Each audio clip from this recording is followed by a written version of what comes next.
తల్లిదండ్రులు చేసిన పాపపు పుణ్యాల ఫలితాలు వారి సంతానాన్ని నీడలా వెంటాడుతాయా? మనం అనుభవించే కష్టాలకు మన పూర్వీకులు చేసిన పొరపాట్లకు ఏదైనా సంబంధముందా? కర్మ సిద్ధాంతం ప్రకారం ఒకరి కర్మ ఫలితం మరొకరికి ఎలా సంక్రమిస్తుంది? ఈ నిగుజమైన ఆధ్యాత్మిక రహస్యాలను, గరుడ పురాణం మరియు భగవద్గీతలో చెప్పబడిన సత్యాలను ఒక అద్భుతమైన జీవన కథా చిత్రం ద్వారా ఇప్పుడు తెలుసుకోబోతున్నారు. ఈ కథ మీ ఆలోచన దృక్పథాన్ని మార్చడమే కాకుండా మీ కుటుంబంలోని కర్మదోషాలను ఎలా తొలగించుకోవాలో కూడా దిశానిర్దేశం చేస్తుంది. నాన్నగారు, నేను ఏ పాపం చేశానని నాకు ఈ శిక్ష? నిత్యం దైవచింతనలో ఉంటాను, ఎవరికీ అపకారం చేయలేదు, అబద్ధం ఆడలేదు. మరి నా జీవితంలోనే ఎందుకు ఇన్ని కష్టాలు? నా వ్యాపారం దెబ్బతింది, నా ఒక్కగానొక్క కొడుకు అనారోగ్యంతో మంచం పట్టాడు. ధర్మం తప్పని వాడికి దైవం అండగా ఉండాలి కదా, కాని నా విషయంలో విధి ఎందుకు ఇంత వెక్కిరిస్తోంది అని వరప్రసాద్ తన తండ్రి మహాదేవ శాస్త్రి ముందు కన్నీరు మున్నీరుగా విలపిస్తూ అడిగాడు. ఆ గదిలో నిశ్శబ్దం ఆవరించింది. కేవలం గూటిలో వెలుగుతున్న దీపం యొక్క వెలుతురు వరప్రసాద్ ముఖంపై పడుతోంది. అతని కళ్లలో నిస్సహాయత, గుండెల్లో ఆవేదన స్పష్టంగా కనిపిస్తున్నాయి. మహాదేవ శాస్త్రిగారు ఒక గొప్ప వేద పండితుడు. ఆయన ప్రశాంతంగా తన కొడుకు వైపు చూశారు. ఆయన ముఖంలో ఎటువంటి ఆందోళన లేదు, కేవలం ఒక లోతైన అవగాహన మాత్రమే ఉంది. ఆయన నెమ్మదిగా లేచి తన అరచేతిని కొడుకు తలపై ఉంచి నిమురుతూ ఇలా అన్నారు. నాయనా వరప్రసాద్, నీవు ఈ జన్మలో ధర్మాత్ముడివి కావచ్చు, నీ ప్రవర్తనలో లోపం లేకపోవచ్చు, కాని కర్మ అనేది ఒక అంతుచిక్కని మహాసముద్రం. అది కేవలం ఒక వ్యక్తికి మాత్రమే పరిమితం కాదు. కర్మబంధం అనేది ఒక వృక్షం లాంటిది. వేరు చేసిన తప్పును కొమ్మలు అనుభవించాల్సి వస్తుంది. భూమిలో వేసిన విత్తనం చేదుగా ఉంటే ఆ చెట్టుకు కాసే పండ్లు తీపిగా ఎలా ఉంటాయి? వరప్రసాద్ ఆశ్చర్యంగా తండ్రి వంక చూశాడు. అంటే నాన్నగారు, నా కష్టాలకు కారణం నేను కాదు, నా పూర్వీకులు చేసిన పనులా? ఇది ఎంతవరకు న్యాయం? ఒకరు చేసిన తప్పుకు ఇంకొకరు మూల్యం చెల్లించాలా అని ఆవేదనగా అడిగాడు. ఆ మాటలకు శాస్త్రిగారు చిరునవ్వు నవ్వుతూ, న్యాయాన్యాయాల గురించి చర్చించే ముందు కర్మ ఏ విధంగా ప్రవహిస్తుందో అర్థం చేసుకోవాలి. సూర్యుడు అస్తమిస్తే చీకటి రావడం ఎంత సహజమో, తండ్రి చేసిన రుణం కొడుకు తీర్చడం ఎంత ధర్మమో, కర్మ ఫలితం కూడా అలాగే వంశపారంపర్యంగా ప్రవహిస్తుంది. దీనినే కుటుంబ కర్మ లేదా వారసత్వ దోషం అంటారు. ఆ గ్రామం పేరు ధర్మపురి. అది చుట్టూ కొండలు, పచ్చని చెట్లతో కళకళలాడుతూ ఉంటుంది. సాయంత్రం వేళ గోధూళి వేళలో ఆలయ గంటల శబ్దం వినబడుతుంటే ఎంతో ప్రశాంతంగా ఉండేది. కాని వరప్రసాద్ మనసులో మాత్రం ఒక పెనుతుఫాను రేగుతోంది. అతను తన ఊరిలో అందరికీ సహాయం చేసే వ్యక్తిగా పేరు తెచ్చుకున్నాడు. 10 మందికి అన్నం పెట్టే చెయ్యి అతనిది. అటువంటి వ్యక్తికి వరుసగా వస్తున్న కష్టాలు చూసి గ్రామస్తులు కూడా ఆశ్చర్యపోతున్నారు. ఆ రోజు రాత్రి మహాదేవ శాస్త్రిగారు తన కొడుకును వెంటపెట్టుకుని ఊరి చివర ఉన్న పాత శివాలయానికి తీసుకువెళ్లారు. ఆలయం చాలా పురాతనమైనదే. అక్కడ ఉన్న శివలింగం సాక్షాత్తు పరమశివుని చైతన్యంతో వెలిగిపోతున్నట్లు ఉంటుంది. గర్భాలయం ముందు కూర్చుని ఆకాశంలోని నక్షత్రాల వైపు చూస్తూ శాస్త్రిగారు కథ మొదలుపెట్టారు. చూడు వరప్రసాద్, మన శాస్త్రాలు పంచకర్మలు గురించి చెబుతాయి. అందులో ఒకటి కులకర్మ లేదా వంశకర్మ. మన శరీరంలో ప్రవహించే రక్తం మన తల్లిదండ్రులదే. మన కణాల్లో ఉన్న జీవశక్తి మన పూర్వీకులదే.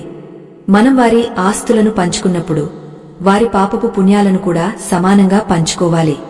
నీ తాతగారు, అంటే నా తండ్రిగారు ఉండేవారు కదా, ఆయన కాలంలో జరిగిన ఒక సంఘటన గురించి నీకు ఎప్పుడూ చెప్పలేదు. బహుశా ఆ కర్మ బీజమే ఇప్పుడు నీ జీవితంలో ముళ్ళ చెట్టుగా మొలిచింది. వరప్రసాద్ ఆసక్తిగా, భయంగా వినసాగాడు. మా తాతగారు ఏం చేశారు నాన్నగారు? ఆయన కూడా గొప్ప పండితులే కదా అని అడిగాడు. శాస్త్రిగారు నిట్టూర్పు విడుస్తూ, అవును, ఆయన పండితుడే. కాని ఒక్క క్షణం అహంకారం, ఒక్క తప్పుడు నిర్ణయం వంశాన్నే దహించివేస్తుంది. అప్పట్లో మన గ్రామానికి ఒక నిరుపేద సాధువు వచ్చారు. ఆయన దగ్గర ఒక పురాతన తాళపత్ర గ్రంథం ఉండేది. అందులో అనేక రహస్య మంత్రాలు, యోగ సాధనలు ఉన్నాయి. నీ తాతగారు ఆ గ్రంథం మీద మోజుపడ్డారు. అది లోక కళ్యాణం కోసం వాడతానని ఆ సాధువును నమ్మించి మోసంతో దానిని దక్కించుకున్నారు. ఆ సాధువు తన ప్రాణప్రదమైన గ్రంథం పోయిందని కుమిలిపోతూ, నీవు పొందిన ఈ విద్య నీ సంతానానికి దుఃఖాన్ని మిగిలిస్తుంది అని కన్నిటితో వెళ్లిపోయారు. వరప్రసాద్ నిర్ఘాంతపోయాడు. ఒక గ్రంథం కోసం అంతటి శాపమా? కాని తాతగారు దానిని మంచి కోసమే వాడి ఉండవచ్చు కదా అని ప్రశ్నించాడు. శాస్త్రిగారు గంభీరంగా ఇలా అన్నారు, ఉద్దేశ్యం ఏదైనా కావచ్చు నాయనా, కాని మార్గం అధర్మం అయినప్పుడు ఫలితం భయంకరంగానే ఉంటుంది. ధర్మం అనేది ఒక సునిశితమైన త్రాసు. ఒకవైపు చిన్న తప్పు చేసినా మరొక వైపు దాని భారానికి శిక్ష తప్పదు. ఆ సాధువు కన్నీరు భూమి మీద పడినప్పుడే మన వంశానికి కర్మబంధం చుట్టుకుంది. ఆ పాపం నా జీవితంలో ఆర్థిక ఇబ్బందులుగా మారింది. ఇప్పుడు నీ జీవితంలో మానసిక ఆవేదనగా, అనారోగ్యంగా రూపాంతరం చెందింది. వరప్రసాద్ కళ్ళు చెమ్మగిల్లాయి. అయితే దీనికి విముక్తి లేదా నాన్నగారు? చేసిన తప్పుకు ప్రాయశ్చిత్తం లేదా? నా బిడ్డ ఏ పాపం చేయలేదు కదా, వాడు ఎందుకు శిక్ష అనుభవించాలి అని ఆవేదనగా అడిగాడు. శివాలయంలోని దీపం ఒక్కసారిగా పెద్దగా వెలిగింది. గాలిలో ఒక అద్భుతమైన సుగంధం వ్యాపించింది. శాస్త్రిగారు కొడుకు భుజం తట్టి, భయపడకు వరప్రసాద్, భగవంతుడు శిక్షించేవాడు మాత్రమే కాదు, క్షమించేవాడు కూడా. కర్మ అనేది ఎంత బలంగా ఉన్నా ధర్మం దానికంటే బలమైనది. ప్రాయశ్చిత్తం అనే మందుతో ఏ కర్మ వ్యాధినైనా నయం చేయవచ్చు. కాని దానికి ముందు మనం మన పూర్వీకుల పట్ల గౌరవాన్ని, వారి తప్పుల పట్ల క్షమాపణను మనస్ఫూర్తిగా కోరుకోవాలి. రాత్రి గడుస్తోంది. చీకటిలో నక్షత్రాలు మరింత ప్రకాశవంతంగా కనిపిస్తున్నాయి. ఆ నిశ్శబ్దంలో శాస్త్రిగారి మాటలు వరప్రసాద్ హృదయాన్ని తాకుతున్నాయి. వారసత్వ కర్మ కేవలం పాపాలే కాదు నాయనా, పుణ్యాలు కూడా వస్తాయి. నీవు చేస్తున్న ఈ ధర్మ కార్యాలు, నీవు పడుతున్న ఈ ఆవేదన ఆ కర్మను దహించి వేయడానికే. రేపు సూర్యోదయ వేళ మనం ఒక ప్రత్యేకమైన అనుష్ఠానం మొదలు పెడదాం. అది కేవలం నీ కోసమే కాదు, రాబోయే నీ తరాల కోసం. కర్మబంధాన్ని తెంచుకోవడం అంటే పారిపోవడం కాదు, దానిని ధైర్యంగా ఎదుర్కోవడం. వరప్రసాద్ మనసులో ఒక కొత్త ఆశ చిగురించింది. తన తాతగారు చేసిన పొరపాటును తను సరిదిద్దాలని నిర్ణయించుకున్నాడు. కాని అది అంత సులభమా? తరతరాల నాటి కర్మబంధాన్ని ఒక్కరోజులో తెంచుకోగలరా? ఆ సాధువు ఎవరు? ఆ గ్రంథం ఇప్పుడు ఎక్కడ ఉంది?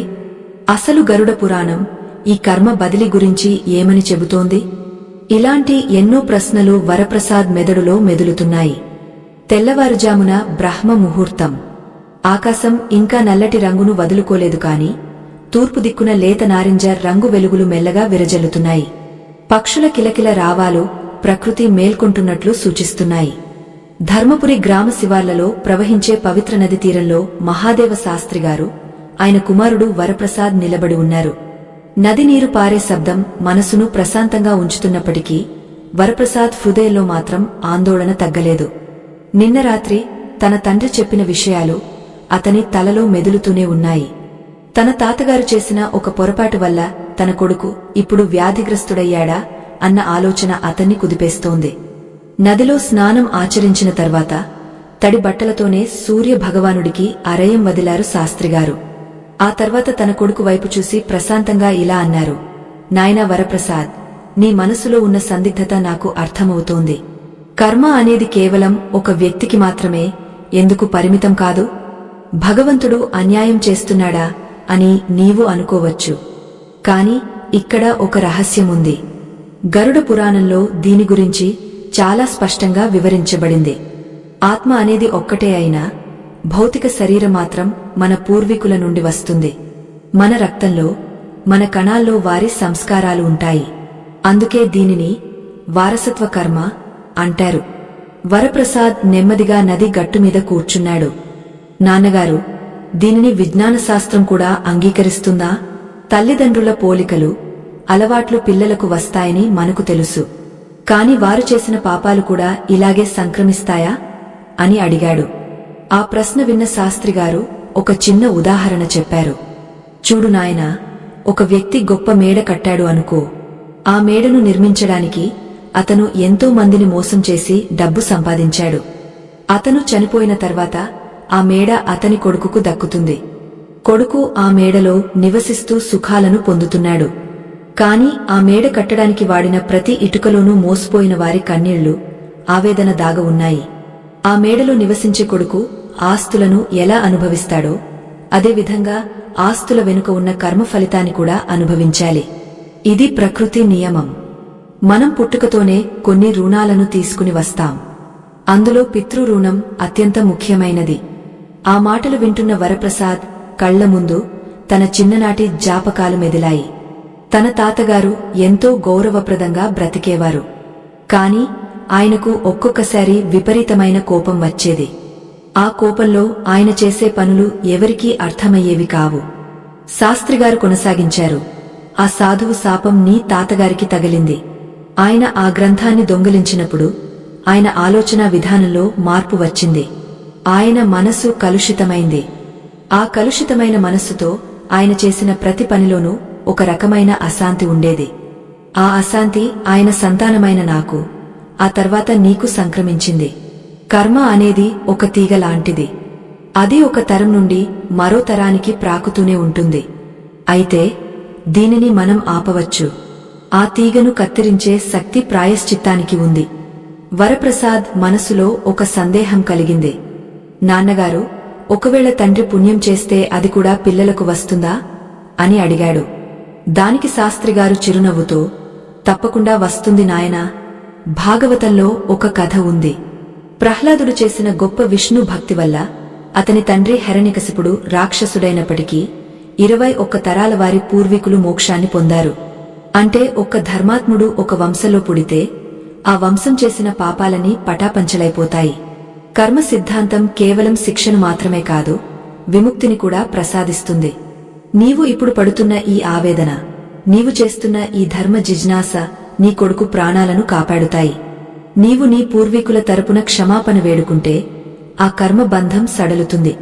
ఆ సమయంలో నది ఒడ్డున ఒక ముసలి ఆవునీరు తాగుతూ కనిపించింది. అది ఎంతో నీరసంగా ఉంది.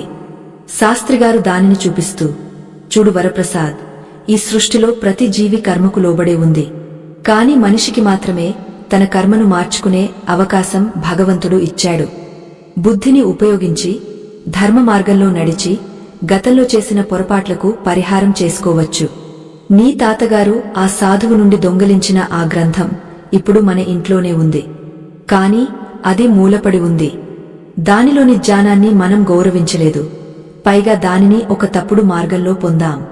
అందుకే అది మనకు శాపమైంది. ఇప్పుడు మనం చేయాల్సింది ఏమిటంటే ఆ గ్రంథంలోని జ్ఞానాన్ని 10 మందికి పంచడం, లేదా దానిని అర్హులైన వారికి అప్పగించడం. అప్పుడే ఆ రుణం తీరుతుంది. వరప్రసాద్ ఆశ్చర్యపోయాడు. ఆ గ్రంథం తన ఇంట్లోనే ఉందా? తను ఎప్పుడూ దానిని గమనించలేదు. శాస్త్రిగారు తన కుమారుడిని ఇంటికి తీసుకువెళ్లారు. పూజాగదిలో ఉన్న ఒక పాత చెక్క పెట్టెను తీశారు. అందులో ఎర్రటి పట్టు వస్త్రంలో చుట్టబడిన తాళపత్ర గ్రంథం ఉంది. దానిని తీస్తుంటే ఒక రకమైన పురాతనమైన పరిమళం వెలువడింది. ఇదే ఆ గ్రంథం. దీనివల్లే మన కుటుంబంలో అశాంతి మొదలైంది. దీనిని నీవు చేతుల్లోకి తీసుకో.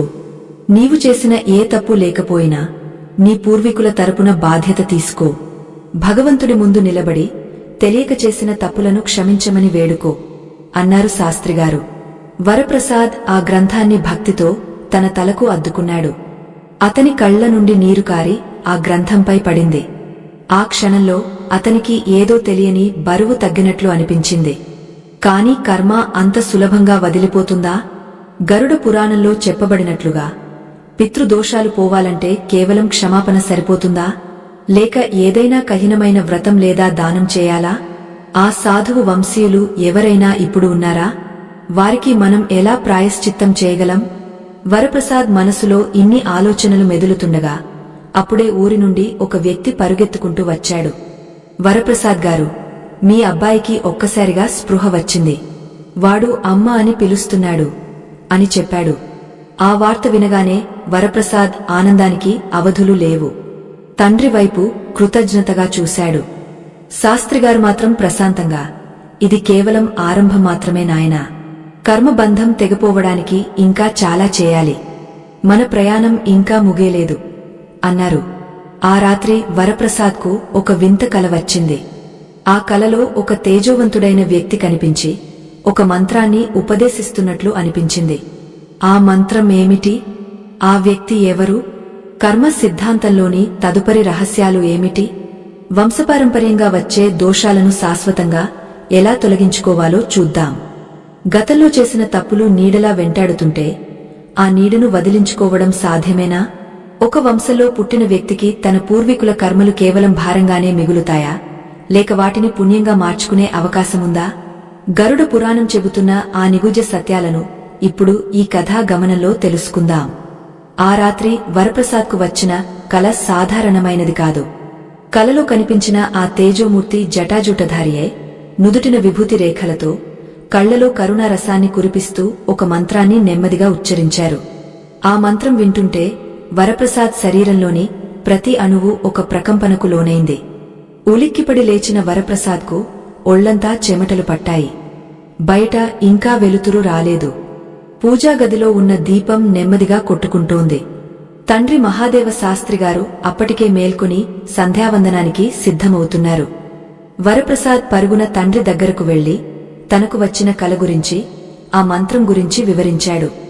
శాస్త్రిగారు ఆ మంత్రాన్ని వినగానే ఒక్క క్షణం కళ్లు మూసుకుని ధ్యానంలో మునిగిపోయారు. ఆయన ముఖంలో ఒక వింతైన మెరుపు కనిపించింది. నాయనా వరప్రసాద్, నీవు ధన్యుడివి. కలలో నీకు కనిపించిన ఆ మూర్తి ఎవరో కాదు, నీ తాతగారు ఎవరినైతే వంచారో ఆ సాధువర్యులే. ఆయన శాపమిచ్చినా ఆయనలో ఉన్న కరుణ ఇంకా నశించలేదు. నీవు నీ పూర్వీకుల తప్పును ఒప్పుకుని ఆ గ్రంథాన్ని భక్తితో స్పృశించిన క్షణమే ఆ మహానుభావుడి హృదయం ద్రవించింది. ప్రాయశ్చిత్తానికి మార్గాన్ని ఆయనే స్వయంగా నీకు ఉపదేశించారు అని గద్గద స్వరంతో చెప్పారు. వరప్రసాద్ ఆశ్చర్యంతో, నాన్నగారు, ఒక వ్యక్తి చనిపోయిన తర్వాత కూడా ఇలా మార్గదర్శనం చేయగలరా? కర్మ సిద్ధాంతం దీనిని ఎలా వివరిస్తుంది అని అడిగాడు. శాస్త్రిగారు చిరునవ్వుతో పీకంపై కూర్చుని ఇలా వివరించారు. కర్మ అనేది కేవలం భౌతికమైనది కాదు నాయనా, అది ఒక శక్తి. మనం చేసే ప్రతి ఆలోచన, ప్రతి పని విశ్వంలో ఒక ముద్రను వేస్తుంది. గరుడ పురాణంలో భగవంతుడు శ్రీమహావిష్ణువు గరుత్మంతుడికి ఒక పరమ సత్యాన్ని బోధించాడు. ఒక మనిషి చనిపోయిన తర్వాత అతని భౌతిక శరీరం నశిస్తుంది, కాని అతని వాసనలు, అంటే అతను చేసిన కర్మల తాలూకు సంస్కారాలు అతని సంతానంలో బీజ రూపంలో ఉంటాయి. తల్లిదండ్రులు చేసే దానధర్మాలు పిల్లలకు రక్షణ కవచంలా మారతాయి. అలాగే వారు చేసే అధర్మ పనులు పిల్లల జీవితంలో అడ్డంకులుగా మారుతాయి. వరప్రసాద్ ఆలోచనలో పడ్డాడు. అయితే నాన్నగారు, పుట్టిన ప్రతి బిడ్డ తన సొంత కర్మను తీసుకుని వస్తుంది కదా, మరి తల్లిదండ్రుల కర్మ ప్రభావం ఎందుకు ఉంటుంది అని సందేహం వెలిబుచ్చాడు. శాస్త్రిగారు శాంతంగా సమాధానమిచ్చారు. సరిగ్గా అడిగావు. ప్రతి ఆత్మ తన పూర్వజన్మ కర్మలను, సంచిత కర్మ మోసుకువస్తుంది. కాని ఆ ఆత్మ ఏ కుటుంబంలో పుట్టాలో నిర్ణయించేది ఆ కుటుంబంతో ఆత్మకు ఉన్న రుణానుబంధం. నీవు ఈ వంశంలో పుట్టావంటేనే నీవు నీ పూర్వీకుల కర్మఫలాన్ని పంచుకోవడానికి సిద్ధపడి వచ్చావని అర్థం. దీనినే పితృరుణం అంటారు. మనం అనుభవించే సుఖదుఃఖాలలో సగం మనవి అయితే మిగిలిన సగం మన వంశవృక్షం నుండి వచ్చే రసం లాంటిది. ఆ సమయంలో వరప్రసాద్ భార్య లోపలి నుండి సంతోషంగా పరుగెత్తుకుంటూ వచ్చింది. ఏవండి, బాబు లేచి కూర్చున్నాడు, పాలు తాగుతానని అడుగుతున్నాడు. డాక్టర్లు కష్టమన్న వ్యాధి ఒక్క రాత్రిలో ఎలా నయమైందో అర్థం కావడం లేదు అని ఆనంద బాష్పాలతో చెప్పింది. వరప్రసాద్ తండ్రి పాదాలకు నమస్కరించాడు. శాస్త్రిగారు మాత్రం, ఇది భగవంతుడి కృప నాయనా, కాని గుర్తుంచుకో, కర్మ అనేది ఒక అప్పు లాంటిది. కొంచెం వడ్డీ తగ్గవచ్చు, కాని అసలు పూర్తిగా తీరాలి. ఆ సాధువు మంత్రోపదేశం చేశారు అంటే ఆ రుణం తీర్చుకోవడానికి నీకు ఒక బాధ్యతను అప్పగించారని అర్థం. ఆ గ్రంథాన్ని తిరిగా ఆయన వంశీయులకు లేదా అర్హులైన ధర్మపీఠానికి అప్పగించాలి. వరప్రసాద్ గట్టిగా నిశ్చయించుకున్నాడు. ఆ రోజే ప్రయాణానికి సిద్ధమయ్యాడు. ఆ సాధువు ఎక్కడి నుండి వచ్చారో, ఆయన వివరాలు ఏమిటో తెలుసుకోవడానికి తన తండ్రి పాత ఉత్తరాలను, డైరీలను వెతకడం ప్రారంభించాడు. ఆ వెతుకులాటలో ఒక ఆశ్చర్యకరమైన విషయం బయటపడింది. ఆ సాధువు పేరు సదానంద యోగి అని, ఆయన హిమాలయాల నుండి దక్షిణానికి తీర్థయాత్ర కోసం వచ్చారని తెలిసింది. ఆయనకు కుటుంబం లేదు, కాని ఆయన స్థాపించిన ఒక చిన్న ఆశ్రమం ఆంధ్రదేశంలోని ఒక మారుమూల గ్రామంలో ఉందని ఒక పాత కాగితం ద్వారా తెలిసింది. నాన్నగారు, నేను అక్కడికి వెళ్తాను. ఆ గ్రంథాన్ని అక్కడ అప్పగించి మన వంశానికి పట్టిన ఈ దోషాన్ని కడిగేసుకుంటాను అని వరప్రసాద్ అన్నాడు. శాస్త్రిగారు కొడుకు ధైర్యాన్ని చూసి మురిసిపోయారు. మంచిది నాయనా, కాని ప్రయాణం అంత సులభం కాదు. కర్మబంధాన్ని తెంచుకోవడానికి బయలుదేరినప్పుడు విధి నిన్ను రకరకాలుగా పరీక్షిస్తుంది. నీ సంకల్పం దృఢంగా ఉంటే ఆ సూర్య భగవానుడే నీకు దారి చూపిస్తాడు. వెళ్లే ముందు ఒక విషయం గుర్తుంచుకో, కర్మను పోగొట్టుకోవడానికి చేసే ప్రయత్నం కూడా ఒక యజ్ఞమే. ఇందులో అహంకారానికి తావు ఉండకూడదు. వరప్రసాద్ ప్రయాణం మొదలైంది. రైలు ప్రయాణం, ఆ తర్వాత బస్సు, చివరికి ఎడ్లబండి మీద ఆ గ్రామానికి చేరుకోవాలి. దారి పొడవునా అతనికి చిత్రమైన అనుభవాలు ఎదురయ్యాయి. ఒకచోట ఒక ముసలివాడు దాహంతో అలమటిస్తుంటే తన దగ్గర ఉన్న నీటిని ఇచ్చి కాపాడాడు. మరొకచోట ఒక పేద బాలుడికి భోజనం పెట్టించాడు. ప్రతి చిన్న పనిలోనూ అతనికి ఒక రకమైన తృప్తి కలుగుతోంది. తన మనసులో ఉన్న భారం మెల్లమెల్లగా తగ్గుతున్నట్లు అనిపిస్తోంది. అయితే ఆ గ్రామానికి చేరుకున్నాక వరప్రసాద్కు ఒక షాక్ తగిలింది. సదానంద యోగి ఆశ్రమం ఇప్పుడు శిథిలావస్థలో ఉంది. అక్కడ ఎవరూ లేరు. గ్రామస్తులు ఆశ్రమాన్ని ఒక పాడుబడ్డ ప్రదేశంగా చూస్తున్నారు. ఎవరు బాబు నీవు? ఇక్కడికి ఎందుకు వచ్చావు? ఈ ఆశ్రమానికి శాపం ఉందని ఊరి జనం అంటారు. ఇక్కడ అడుగు పెడితే కష్టాలు తప్పవు అని ఒక ముసలి ఆయన వరప్రసాద్ను హెచ్చరించాడు. వరప్రసాద్ వెనక్కి తగ్గలేదు. శాపమున్న చోటే విముక్తి కూడా ఉంటుంది తాతయ్య. నేను ఒక రుణం తీర్చుకోవడానికి వచ్చాను అని ధైర్యంగా చెప్పి ఆశ్రమం లోపలికి అడుగుపెట్టాడు. ఆశ్రమం లోపల పిచ్చి మొక్కలు మొలిచి ఉన్నాయి. ధూళి నిండిన ఆ గదిలో సదానంద యోగ ఫోటో ఒకటి విరిగిపోయి పడి ఉంది. వరప్రసాద్ ఆ ఫోటోను తీసి శుభ్రం చేస్తుండగా అతని వెనుక ఒక గంభీరమైన కంచం వినబడింది. ఎన్నేళ్లకు ఈ గ్రంథం తన ఇంటికి చేరుకుంది. వరప్రసాద్ వెనుతిరిగ చూశాడు. అక్కడ ఒక యువకుడు నిలబడి ఉన్నాడు. అతని కళ్లలో ఒక వింతైన కాంతి ఉంది. అతను ఎవరు? సదానంద యోగికి ఇతనికి ఉన్న సంబంధమేమిటి? కర్మ సిద్ధాంతం ఇక్కడ ఏ కొత్త మలుపు తీసుకోబోతోంది? తన పూర్వీకులు చేసిన పాపం నిజంగానే అంతమైందా, లేక ఇంకా ఏదైనా పెద్ద పరీక్ష ఎదురుచూస్తోందా? వరప్రసాద్ చేతిలో ఉన్న ఆ తాళపత్ర గ్రంథం ఒక్కసారిగా వేడెక్కినట్లు అనిపించింది. ఆ యువకుడు నెమ్మదిగా ముందుకు వచ్చి, నీవు మోస్తున్నది కేవలం పుస్తకం కాదు వరప్రసాద్, నీ వంశపు భవిష్యత్తును. నీ తాతగారు చేసిన తప్పుకు ప్రాయశ్చిత్తం ఈ గ్రంథాన్ని ఇవ్వడం మాత్రమే కాదు, దీనిలోని రహస్యాన్ని ఆచరించడం అని అన్నాడు. వరప్రసాద్ నోట మాట రాలేదు. తన పేరు ఈ యువకుడికి ఎలా తెలిసింది? ఆ శిథిలావస్థలో ఉన్న ఆశ్రమంలో ఆ యువకుడి గంభీరమైన మాటలు విన్న వరప్రసాద్ ఒక్క క్షణం నిర్హాంతపోయాడు. చుట్టూ ఉన్న గాలిలో ఏదో తెలియని శక్తి ప్రవహిస్తున్నట్లు అనిపించింది. తన పేరు ఆ యువకుడికి ఎలా తెలిసింది? తాను వస్తున్నట్లు అతనికి ముందే తెలుసా? వరప్రసాద్ చేతిలో ఉన్న ఆ తాళపత్ర గ్రంథం నుండి వస్తున్న వేడి అతని అరచేతులను తాకుతోంది. అది కేవలం ఒక వస్తువు కాదు, తరతరాల కర్మను మోస్తున్న ఒక సజీవ సాక్ష్యం అని అతనికి అర్థమైంది. మీరు ఎవరు? నా పేరు మీకు ఎలా తెలుసు? ఈ ఆశ్రమానికి, సదానంద యోగిగారికి మీకు ఉన్న సంబంధమేమిటి అని వరప్రసాద్ తడబడుతూ అడిగాడు. ఆ యువకుడు చిరునవ్వు నవ్వుతూ శివలింగం ముందు పడి ఉన్న ధూళిని పక్కకు నెట్టి కూర్చున్నాడు. నా పేరు శంకర్. నేను ఈ ఆశ్రమ వ్యవస్థాపకులైన సదానంద యోగిగారి శిష్య పరంపరకు చెందినవాడిని. నా గురువుగారు చనిపోయే ముందు ఒక మాట చెప్పారు.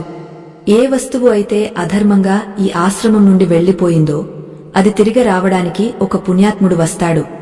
ఆ రోజు వరకు ఈ ఆశ్రమం ఇలాగే శిథిలంగా ఉంటుంది. ఆ వ్యక్తి రాకతోనే ఈ ప్రాంతానికి పూర్వ వైభవం వస్తుంది అని. నీ రాక కోసం నేను 10 ఏళ్లుగా వేచి చూస్తున్నాను వరప్రసాద్. వరప్రసాద్ కళ్లలో నీళ్లు తిరిగాయి. నేను పుణ్యాత్ముడిని కాదు శంకర్ గారు. నా తాతగారు చేసిన తప్పుకు ప్రాయశ్చిత్తం చేయడానికి వచ్చిన ఒక అపరాధిని. మా కుటుంబం అనుభవిస్తున్న కష్టాలు చూస్తుంటే ఆ శాపం ఎంత బలమైనదో అర్థమవుతోంది. నా కొడుకు మరణశయ్యపై నుండి త్రుటిలో తప్పించుకున్నాడు. ఇదంతా మా పూర్వీకుల కర్మ ఫలితమే కదా అని ఆవేదనగా అడిగాడు. శంకర్ ప్రశాంతంగా వరప్రసాద్ వైపు చూస్తూ ఇలా అన్నాడు. వారసత్వ కర్మ గురించి నీవు ఒక విషయం గ్రహించాలి. తల్లిదండ్రులు చేసిన పాపం పిల్లలకు వస్తుందా అంటే వస్తుంది అని శాస్త్రం చెబుతోంది. కాని అది శిక్షించడానికి కాదు, నిన్ను సంస్కరించడానికి. భగవద్గీతలో కృష్ణ పరమాత్మ కర్మగతిని వివరిస్తూ గహన కర్మనో గతిన్హ అన్నారు. అంటే కర్మ మార్గం చాలా లోతైనది, సామాన్యులకు అర్థం కానిది. తండ్రి చేసిన అప్పును కొడుకు తీర్చడం లోకధర్మం అయినప్పుడు, తండ్రి చేసిన పాపపు రుణాన్ని కొడుకు తీర్చడం కూడా ప్రకృతి ధర్మమే. కాని ఇక్కడ ఒక రహస్యముంది. నీవు ఆ కర్మను భయంతో కాదు, బాధ్యతతో స్వీకరించినప్పుడు అది పుణ్యంగా మారుతుంది. ఆ సమయంలో ఆశ్రమం వెలుపల ఆకాశం ఎర్రగా మారుతోంది. సూర్యాస్తమయ సమయం. శంకర్ లేచి నిలబడి వరప్రసాద్ను ఆశ్రమం మధ్యలో ఉన్న ఒక పాత బావి దగ్గరకు తీసుకువెళ్లాడు. ఈ బావి నీరు ఒకప్పుడు గంగాలంతా పవిత్రంగా ఉండేవి. కాని ఎప్పుడైతే ఆ పవిత్ర గ్రంథం ఇక్కడి నుండి మాయమైందో అప్పటి నుండి ఈ నీరు చేదుగా మారిపోయాయి. కర్మ అనేది ఇలాగే ఉంటుంది. ఒక తప్పు జరిగితే దాని ప్రభావం చుట్టూ ఉన్న పర్యావరణం మీద, మన వంశం మీద పడుతుంది. వరప్రసాద్, నీవు తెచ్చిన ఈ గ్రంథాన్ని కేవలం అప్పగించడం వల్ల నీ కర్మ పూర్తిగా తొలగిపోదు. ప్రాయశ్చిత్తం అనేది ఒక క్రియ మాత్రమే కాదు, అది ఒక అంతర్గత మార్పు. వరప్రసాద్ ఆశ్చర్యంగా, మరి నేను ఏం చేయాలి? నా కొడుకు భవిష్యత్తు బాగుండాలంటే, మా వంశానికి పట్టిన ఈ దోషం పోవాలంటే నేను సిద్ధంగా ఉన్నాను అన్నాడు. శంకర్ గంభీరంగా ఇలా వివరించాడు. గరుడ పురాణంలో చెప్పబడినట్లు పితృదోషాలు పోవాలంటే 3 పనులు చేయాలి. మొదటిది పశ్చాత్తాపం, నీవు ఇప్పటికే అది అనుభవిస్తున్నావు. రెండోది ప్రాయశ్చిత్తం, అంటే పోగొట్టుకున్న దానిని తిరిగి ఇవ్వడం, అది ఇప్పుడు చేస్తున్నావు. మూడోది పుణ్యకర్మ, అంటే ఏ కుటుంబానికి అయితే నీ పూర్వీకులు అన్యాయం చేశారో ఆ వంశాన్నే కాకుండా లోకానికి కూడా మేలు చేసే పనిని నీవు చేపట్టాలి. ఈ గ్రంథంలో ఉన్న జ్ఞానం ఏ ఒక్కరి సొత్తు కాదు. దీనిని ప్రజలకు అందుబాటులోకి తీసుకురావడానికి నీవు సహాయం చేయాలి. వరప్రసాద్కు తన తండ్రి మాటలు గుర్తొచ్చాయి. కర్మను పోగొట్టుకోవడం అంటే పారిపోవడం కాదు, దానిని ఎదుర్కోవడం. ఆ రాత్రి శంకర్ మరియు వరప్రసాద్ కలిసి ఆశ్రమాన్ని శుభ్రం చేయడం మొదలుపెట్టారు. ప్రతి గదిలో ఉన్న బూజును దులుపుతుంటే వరప్రసాద్ మనసులో ఉన్న అశాంతి కూడా తొలగిపోతున్నట్లు అనిపించింది. ఒక్కొక్క ఇటుకను శుభ్రం చేస్తుంటే తన పూర్వీకులు చేసిన పొరపాట్లు ఒక్కొక్కటిగా కడిగవేయబడుతున్నట్లు ఒక అనుభూతి కలిగింది. మరుసటి రోజు ఉదయం శంకర్ ఒక ప్రత్యేకమైన హోమాన్ని ఏర్పాటు చేశాడు. దానిని పితృశాంతి హోమం అంటారు. వరప్రసాద్, ఈ హోమగుండంలో వేసే ప్రతి సమిధ నీ వంశంలోని దోషాలను దహించివేస్తుంది. నీవు నీ మనసులో నీ తాతగారిని, సదానంద యోగగారిని తలచుకో. వారందరి ఆశీస్సులు నీకు లభించాలని కోరుకో. కర్మబంధం అనేది కేవలం రక్త సంబంధం కాదు, అది ఆత్మల అనుబంధం.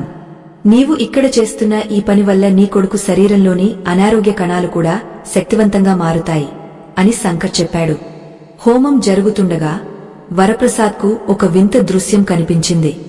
మంటల్లో నుండి ఒక కాంతి వెలువడి అది తన తాతగారి రూపంలో మారి ప్రశాంతంగా నవ్వుతున్నట్లు అనిపించింది. ఆ క్షణంలో వరప్రసాద్ హృదయం తేలికపడింది. కాని హోమం ముగసే సమయానికి ఊరి నుండి ఒక వ్యక్తి కంగారుగా పరిగెత్తుకుంటూ వచ్చాడు. శంకర్ గారు, వరప్రసాద్ గారు, ఊరి పెద్దలు ఈ ఆశ్రమాన్ని కూల్చివేయాలని చూస్తున్నారు. ఇది అపశకునాలకు నిలయమని వారు భావిస్తున్నారు. ఇప్పుడే వారు జేసీబీలతో ఇక్కడికి వస్తున్నారు అని చెప్పాడు. వరప్రసాద్ నిర్ఘాంతపోయాడు. కర్మ తనను వదలడం లేదా? తాను చేస్తున్న ప్రాయశ్చిత్తానికి విష్ణం కలుగుతోందా? అప్పుడే తన కష్టాలు తీరుతున్నాయని అనుకున్న తరుణంలో ఈ కొత్త ఆపద ఏమిటి? భగవంతుడు తనను ఇంకా పరీక్షిస్తున్నాడా? శంకర్ మాత్రం ప్రశాంతంగా తన జపమాల తిప్పుకుంటూ, వరప్రసాద్, ఇది నీ చివరి పరీక్ష. కర్మ అనేది ఒక్కోసారి బాహ్య రూపంలో అడ్డంకులను సృష్టిస్తుంది. నీవు ధర్మం వైపు నిలబడతావా లేక భయపడి పారిపోతావా అన్నదే ఇక్కడ ప్రశ్న. నీ కొడుకు ప్రాణాలు, నీ వంశ గౌరవం ఇప్పుడు నీవు తీసుకునే నిర్ణయం మీద ఆధారపడి ఉన్నాయి అన్నాడు. వరప్రసాద్ కళ్లలో ఒక కొత్త నిశ్చయం కనిపించింది. అతను ఆశ్రమం గడప వైపు నడిచాడు. బయట 100 మంది జనం యంత్రాలతో ఆశ్రమాన్ని కూల్చడానికి సిద్ధంగా ఉన్నారు. ఒక సామాన్య మానవుడు తరతరాల మూజనమ్మకాలను, విధిని ఎలా ఎదుర్కోగలడు? కర్మ సిద్ధాంతం ఇక్కడ ఏ పాఠాన్ని నేర్పబోతోంది? తల్లిదండ్రుల పాపం పిల్లలకు రాకుండా ఉండాలంటే ఆ తండ్రి ఎంతటి పోరాటం చేయాలి? తదుపరి భాగంలో చూద్దాం. ఆత్మ బంధువులారా, మనం చేసిన పాపం మన పిల్లలకు వస్తుందా అన్న ప్రశ్నకు సమాధానం దొరికే కీలక ఘట్టమిది. ఈ 5వ భాగంలో ఒక వ్యక్తి తన పూర్వీకుల కర్మను ఎదుర్కోవడానికి ఎంతటి సాహసం చేయాలో, ఆ సాహసమే అతనికి ఎలా రక్షణ కవచంగా మారుతుందో మనం తెలుసుకోబోతున్నాం. నేరుగా కథలోకి వెళ్దాం. ఆశ్రమద్వారం వద్ద పెద్ద అలజడి మొదలైంది. పదుల సంఖ్యలో గ్రామీణులు చేతుల్లో కర్రలతో ఆ పక్కనే గర్జిస్తున్న భారీ మట్టిని తవ్వే యంత్రంతో సిద్ధంగా ఉన్నారు. ఊరి పెద్ద ముత్తయ్యగారు కోపంతో ఊగపోతూ, శంకర్, ఈ ఆశ్రమం వల్ల మన ఊరికి దరిద్రం పట్టింది. ఇక్కడ ఉన్న దోషం వల్లనే వర్షాలు కురవడం లేదు, పశువులు చనిపోతున్నాయి. ఈ రోజు దీనిని నేలమట్టం చేయాల్సిందే అని కేకలు వేశారు. వరప్రసాద్ ముందుకు వచ్చి చేతులు జోడించి నిలబడ్డాడు. పెద్దలారా, ఒక్క నిమిషం నా మాట వినండి. ఈ ఆశ్రమంలో దోషం లేదు, దోషం మనుషుల మనసుల్లో ఉంది. నా తాతగారు చేసిన తప్పు వల్ల ఈ ఆశ్రమం కళావిహీనమైంది. కాని ఇప్పుడు నేను ఆ తప్పును సరిదిద్దడానికి వచ్చాను. ఈ పవిత్ర గ్రంథాన్ని తిరిగి ఇక్కడికి చేర్చాను అని గంభీరంగా చెప్పాడు. కాని జనం వినలేదు. యంత్రం ముందుకు కదిలింది. అప్పుడు శంకర్ నెమ్మదిగా ముందుకు వచ్చి వరప్రసాద్ భుజంపై చేయి వేశాడు. వరప్రసాద్, భయపడకు. కర్మ అనేది అగ్ని లాంటిది. అది కాల్చేస్తుంది, కాని పవిత్రం కూడా చేస్తుంది. నీవు తెచ్చిన ఈ గ్రంథంలో కర్మ విపాక సంహిత అనే భాగముంది. అందులో ఒక పరమ సత్యం చెప్పబడింది. తల్లిదండ్రులు చేసిన పాపం పిల్లలకు సంక్రమించేటప్పుడు ఆ బిడ్డ ధర్మ మార్గంలో ఉండి ఆ పాపాన్ని స్వీకరించి ప్రాయశ్చిత్తం చేస్తే ఆ పాపమే ఆ బిడ్డకు పుణ్యబలాన్ని ఇస్తుంది. ఆత్మ బంధువులారా, ఈ కథలోని ఆధ్యాత్మిక సత్యాలు మీకు నచ్చుతున్నాయా? మీరు కూడా మీ జీవితంలో ఇలాంటి కర్మ అనుభవాలను ఎదుర్కొన్నట్లయితే ఈ వీడియోని ఇప్పుడే లైక్ చేయండి. మీ మద్దతు మాకు ఎంతో బలాన్నిస్తుంది. వరప్రసాద్ ఆశ్రమ ద్వారం వద్ద కూర్చుని తన చేతిలోని తాళపత్ర గ్రంథాన్ని గట్టిగా పట్టుకున్నాడు. ఆశ్రమాన్ని కూల్చాలంటే ముందు నా మీద నుండి వెళ్ళండి. నా తాతగారు చేసిన పాపానికి నేను ఇక్కడ ప్రాయశ్చిత్తం చేసుకుంటున్నాను. ఇది నా వ్యక్తిగత సమస్య కాదు, ఇది ఒక వంశపు ధర్మ పోరాటం. మన తండ్రి అప్పు చేస్తే మనం తీర్చడం లేదా? మన తండ్రి ఆస్తిని మనం అనుభవించడం లేదా? మరి మన పూర్వీకులు చేసిన పొరపాటుకు మనం బాధ్యత ఎందుకు తీసుకోకూడదు అని గొంతెత్తి అడిగాడు. ఆ మాటల్లోని నిజాయితీకి ముత్తయ్యగారు ఒక్క క్షణం ఆగారు. జనం కూడా నిశ్శబ్దమయ్యారు. వరప్రసాద్ కొనసాగించాడు. గరుడ పురాణం ప్రకారం ఒక వంశంలో 7 వ్యక్తులు చేసే కర్మలు ఆ వంశ వృక్షాన్ని ప్రభావితం చేస్తాయి. నేను కేవలం నా కొడుకు ప్రాణాల కోసమే రాలేదు. ఈ ఆశ్రమం తిరిగి వెలిగితే ఈ గ్రామానికి పట్టిన పీడ విరుగడ అవుతుంది. ఇక్కడ దాగ ఉన్న జ్ఞానం మన అందరి పిల్లల భవిష్యత్తును మారుస్తుంది. అప్పుడే ఒక వింత జరిగింది. ఆశ్రమంలోని పాత బావి నుండి ఒక్కసారిగా నీరుపైకి ఉబికి రావడం మొదలైంది. ఏళ్ల తరబడి ఎండిపోయిన ఆ బావి నుండి గలగలమంటూ స్వచ్ఛమైన నీరు బయటకు వచ్చి ఆశ్రమ ప్రాంగణమంతా పరవళ్లు తొక్కింది. ఆ నీటి స్పర్శ తగలగానే అక్కడున్న జనం మనసుల్లోని క్రోధమంతా చల్లారిపోయింది. ముత్తయ్యగారి చేతిలోని కర్ర కింద పడిపోయింది. శంకర్ ఆనందంతో ఇలా అన్నాడు, చూశారా, కర్మ బంధం తెగపోయింది. వరప్రసాద్ చేసిన నిశ్చలమైన ప్రాయశ్చిత్తం వల్ల ఈ భూమి శాంతించింది. ప్రకృతి సాక్షిగా ఈ వంశానికి ఉన్న దోషం తొలగిపోయింది. తల్లిదండ్రులు చేసిన పాపం పిల్లలకు శాపం కాకూడదు అంటే ఆ పిల్లలు సత్య మార్గంలో నడవాలి. వరప్రసాద్ అదే చేశాడు. గ్రామస్తులందరూ ఆశ్చర్యంతో ఆ నీటిని తాకారు. అది తీపిగా అమృతంలా ఉంది. వరప్రసాద్ కళ్లలో ఆనంద బాష్పాలు రాలాయి. తన తండ్రి చెప్పిన మాటలు నిజమయ్యాయి. తన పూర్వీకుల తప్పును తను బాధ్యతగా స్వీకరించిన క్షణమే ఆ శాపం వరంగా మారింది. కాని వరప్రసాద్ మనసులో ఒక సందేహం ఇంకా మిగిలి ఉంది. శంకర్ గారు, దోషం పోయింది సరే, కాని నా కొడుకు పూర్తి ఆరోగ్యవంతుడు అవుతాడా? మా వంశంలో మళ్లీ ఇలాంటివి జరగకుండా ఉండాలంటే నేను శాశ్వతంగా ఏం చేయాలి అని అడిగాడు. శంకర్ చిరునవ్వుతో ఇలా అన్నాడు, నాయనా, కర్మఫలం అనుభవించక తప్పదు. కాని దాని తీవ్రతను మనం తగ్గించుకోవచ్చు. నీవు చేయాల్సిన తదుపరి పని చాలా ముఖ్యమైనది. అది కేవలం నీ కోసమే కాదు, లోక కళ్యాణం కోసం. ఆ పని ఏమిటి? కర్మ సిద్ధాంతం ప్రకారం ఒక వంశానికి శాశ్వతమైన రక్షణ కవచం ఎలా ఏర్పడుతుంది? భగవద్గీతలో శ్రీకృష్ణుడు చెప్పిన కర్మయోగం వరప్రసాద్ జీవితాన్ని ఎలా మార్చబోతోంది? 5వ భాగం ఇక్కడితో ముగుస్తుంది. కాని రహస్యాల అన్వేషణ ఇప్పుడే మొదలైంది. ఆశ్రమ ప్రాంగణమంతా ఒక వింతైన నిశ్శబ్దం ఆవరించింది. ఎండిపోయిన బావి నుండి ఉబికి వచ్చిన నీరు ఆ నేలను తడపడమే కాకుండా అక్కడున్న మనుషుల హృదయాలలోని కఠినత్వాన్ని కూడా కడిగివేసింది. ముత్తయ్యగారు మరికొందరు గ్రామ పెద్దలు వరప్రసాద్ దగ్గరకు వచ్చి తాము చేసిన పొరపాటుకు క్షమాపణ కోరారు. అయితే వరప్రసాద్ దృష్టి మాత్రం శంకర్ మీదనే ఉంది. కర్మ సిద్ధాంతం గురించి శంకర్ చెప్పబోయే తదుపరి రహస్యం ఏమిటా అని అతను ఆతృతగా ఎదురుచూస్తున్నాడు.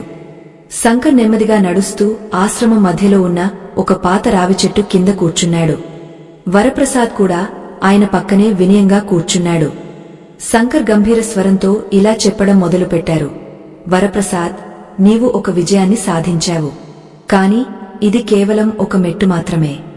గరుడ పురాణంలో భగవంతుడు ఒక మాట చెప్పారు. కర్మ అనేది కేవలం చేసిన పనికి వచ్చే ప్రతిఫలం మాత్రమే కాదు, అది ఒక సంస్కారం.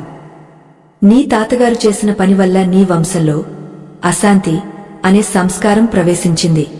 నీవు ఆ గ్రంథాన్ని తిరిగి ఇచ్చి ఆశ్రమాన్ని కాపాడటం ద్వారా ఆ సంస్కారాన్ని శాంతిగా మార్చావు.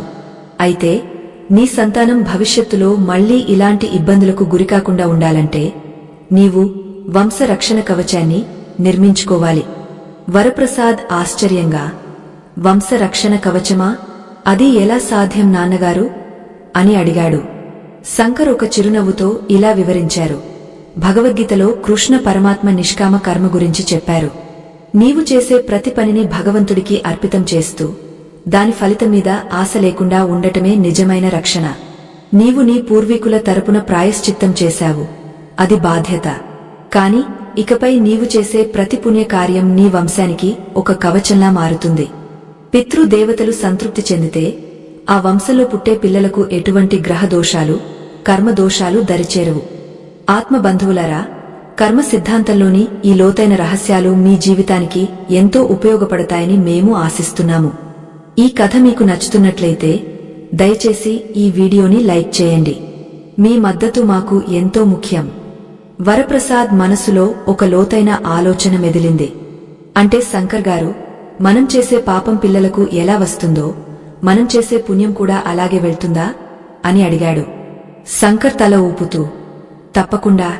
ఒక చెట్టు వేళ్లకు నీరు పోస్తే కొమ్మలకు, ఆకులకు ఎలా అందుతుందో ఇంటి పెద్ద చేసే ధర్మ కార్యాల ఫలితం ఆ వంశంలోని చిన్న పిల్లల వరకు అందుతుంది.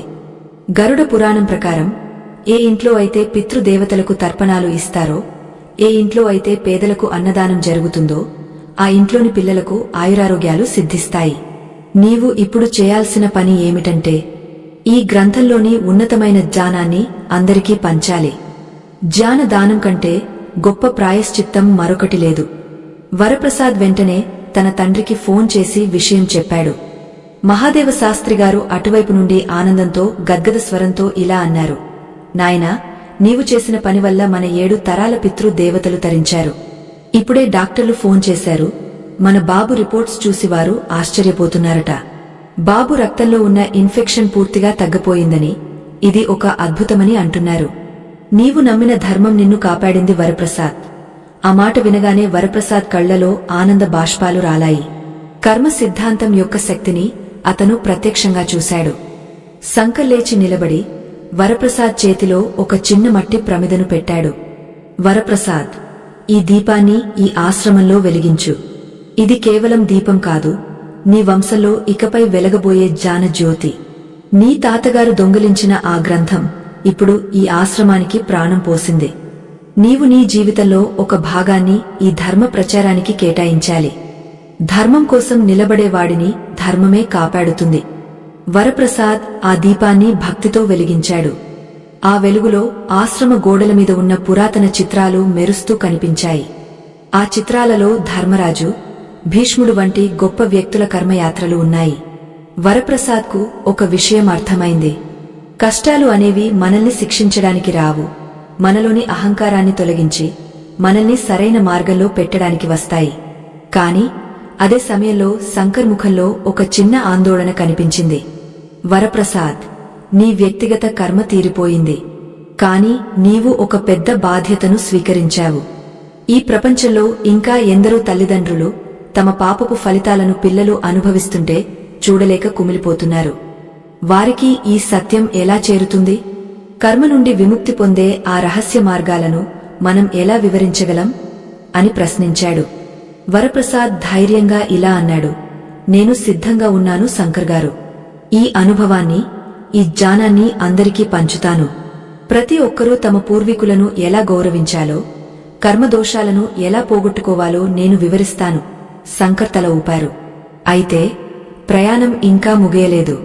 కర్మ సిద్ధాంతంలో ప్రారబ్ధ కర్మ అనే ఒక భాగం ఉంది. దానిని ఎలా ఎదుర్కోవాలో వరప్రసాద్ తెలుసుకోవాల్సి ఉంది. అసలు ఆ తాళపత్ర గ్రంథంలో దాగ ఉన్న ఆఖరి రహస్యమేమిటి? అది చదివినప్పుడు వరప్రసాద్కు ఎదురైన భయంకరమైన సత్యమేమిటి? ఆ రాత్రి ఆశ్రమంలో గాలి అలలు ఒక వింతైన రాగాన్ని ఆలపిస్తున్నట్లు ఉన్నాయి. ఆకాశంలో చంద్రుడు నిండుగా వెలుగుతూ తన వెన్నెలతో ఆ పాత గోడలను ముద్దాడుతున్నాడు. వరప్రసాద్ తన చేతుల్లో ఉన్న తాళపత్ర గ్రంథాన్ని పట్టుకుని శంకర్ వైపు చూశాడు. అతని మనసులో ఇప్పుడు భయం లేదు, కాని ఒక రకమైన జిజ్ఞాస ఉంది. శంకర్ గారు, మీరు ప్రారబ్ధ కర్మ గురించి ప్రస్తావించారు. అది మనం తప్పించుకోలేనిది అని విన్నాను. మరి మనం చేసే ఈ ప్రాయశ్చిత్తాలు దానికి అడ్డుకట్ట వేయగలవా అని అడిగాడు. శంకర్ నెమ్మదిగా ఆ గ్రంథంలోని ఒక పుటను తెరిచారు. అందులో అక్షరాలు పురాతనమైనవి అయినప్పటికీ చంద్రుని వెలుగులో స్పష్టంగా కనిపిస్తున్నాయి. శంకర్ గంభీరంగా ఇలా వివరించడం మొదలుపెట్టారు. వరప్రసాద్, కర్మను 3 భాగాలుగా విభజించవచ్చు. 1 సంచిత కర్మ. ఇది మనం ఎన్నో జన్మల నుండి పోగు చేసుకున్న కర్మల భాండాగారం. 2 ఆగమి కర్మ. ఇది మనం భవిష్యత్తులో చేయబోయే పనుల ఫలితం. ఇక 3వది ప్రారబ్ధ కర్మ. ఇది చాలా ప్రమాదకరమైనది. ఎందుకంటే ఇది ఇప్పటికే మొదలైపోయింది. విల్లు నుండి వదిలిన బాణం ఎలాగైతే వెనక్కి రాదో, ప్రారబ్ధ కర్మ కూడా అలాగే అనుభవించి తీరాల్సిందే. నీ కొడుకు అనారోగ్యం, నీ వ్యాపారంలో నష్టం, ఇవన్నీ ప్రారబ్ధ కర్మలో భాగమే. వరప్రసాద్ గుండె ఒక్కసారిగా భారమైంది. అంటే నాన్నగారు, ప్రారబ్ధ కర్మను మార్చడం అసాధ్యమా? మరి మనం చేస్తున్న ఈ ప్రాయశ్చిత్తాలకు అర్థమేమిటి అని ఆవేదనగా అడిగాడు. శంకర్ అతని భుజం తట్టి ఇలా అన్నారు, అసాధ్యం కాదు వరప్రసాద్, కాని కఠినం.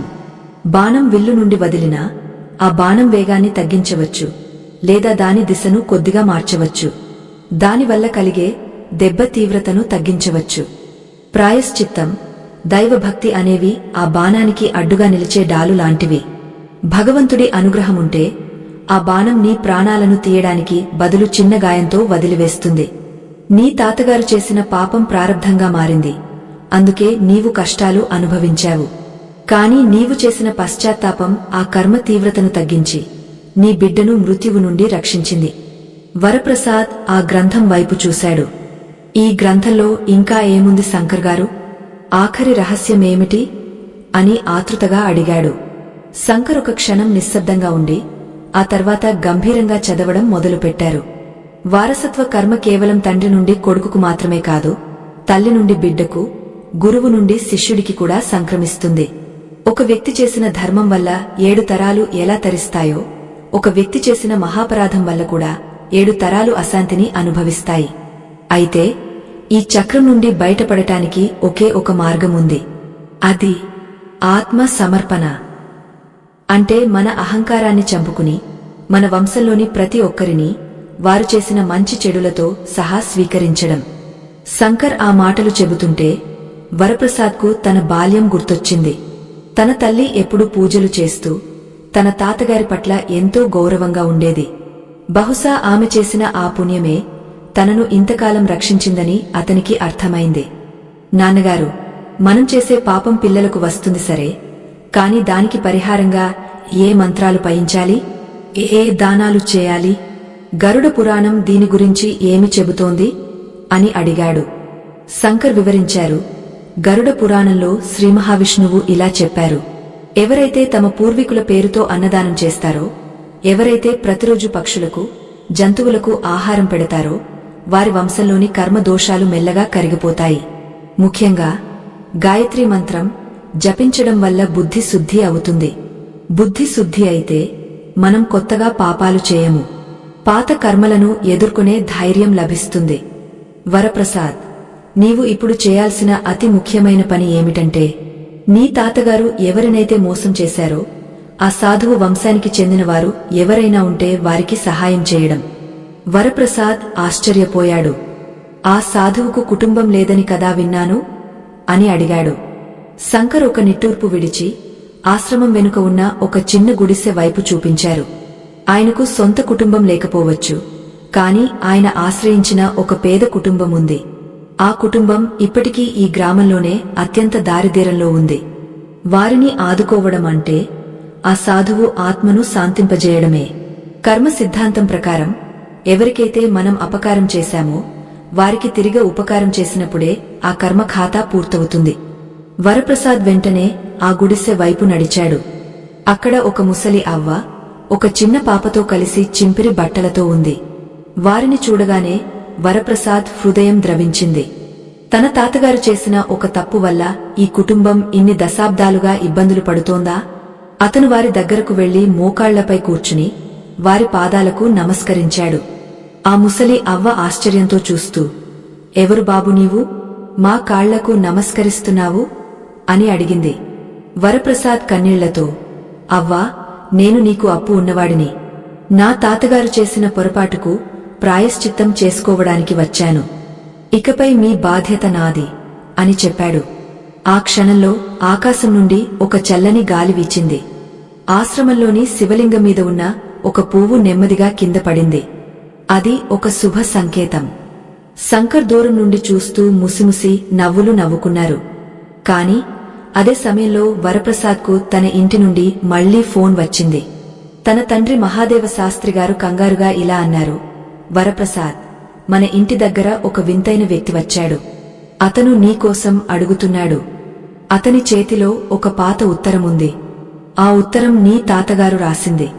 అది చదివాక నాకు అర్థమైంది, మనం అనుకుంటున్న పాపం కంటే పెద్ద రహస్యం ఇంకోటి ఉంది.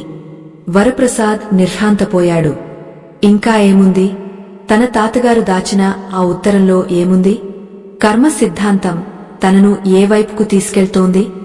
7 తరాల దోషమంటే కేవలం ఆ గ్రంథమేనా, లేక అంతకంటే లోతైనది ఏదైనా ఉందా? వరప్రసాద్ ప్రయాణం ఇప్పుడు ఒక కొత్త మలుపు తిరిగింది. ఫోన్లో తండ్రి మాటలు విన్న వరప్రసాద్ హృదయం ఒక్కసారిగా వేగంగా కొట్టుకోవడం మొదలుపెట్టింది. తన తాతగారు రాసిన ఉత్తరమా? అది ఇన్నేళ్ల తర్వాత ఇప్పుడు బయటపడటమేమిటి? అందులో దాగ ఉన్న ఆ పెద్ద రహస్యమేమిటి? కర్మ సిద్ధాంతం తనను ఇంకా ఏ అగ్నిపరీక్షకు గురిచేయబోతోంది? శంకర్ వైపు ఆందోళనగా చూశాడు వరప్రసాద్. శంకర్ ముఖం మాత్రం ప్రశాంతమైన సముద్రంలా ఉంది. ఆయన నెమ్మదిగా నవ్వి, వరప్రసాద్, కర్మ అనేది ఒక పొరల వలె ఉంటుంది.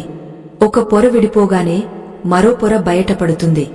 నీవు ఇప్పటివరకు చేసింది ఒక ఎత్తు, ఇకపై చేయాల్సింది మరో ఎత్తు. ఆ ఉత్తరం నీ దగ్గరకు వచ్చిందంటే నీవు ఆ రహస్యాన్ని భరించే శక్తిని సంపాదించుకున్నావని అర్థం. వెంటనే నీ ఇంటికి బయలుదేరు అని ఆశీర్వదించారు. వరప్రసాద్ ఆశ్రమం నుండి భారమైన హృదయంతో వెనుదిరిగాడు. ఆ ముసలి అవ్వకు, పాపకు కొంత ధన సహాయం చేసి తాను మళ్లీ వస్తానని మాట ఇచ్చాడు. ప్రయాణమంతా అతని మెదడులో తాతగారి రూపమే మెదులుతోంది.